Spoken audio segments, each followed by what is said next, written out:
Panoodin nyo to. Ahas pala yung laman ng box na yan, oh. Alaga yata. Ano yun, oh? Sinisilip nyo. Sinakmal na siya sa mukha. Ang laki nung sawa. Kaya, ang hirap mag-alaga ng ahas. Ahas yan. Ahas pa rin yan kahit anong mangyari. Pag nagutom yan, kahit amo ka, kakainin ka yan. Tingnan mo yan, oh.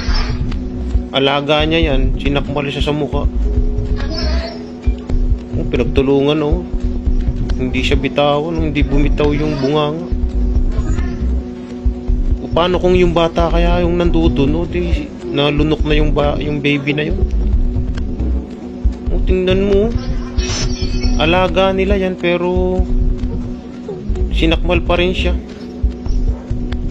Ang laki, oh. Muti mo yun, natanggal na.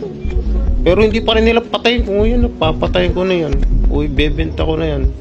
Wala, ikukulong na lang ulit, oh, binitawan. Wala lang, aanuhin ulit nila yan, itatabi ulit, oh. Diba? Parang wala lang. Sinakmal lang nga siya, di siyempre mauulit ulit yun, oh. Tingnan mo, kukuhanin pa ulit.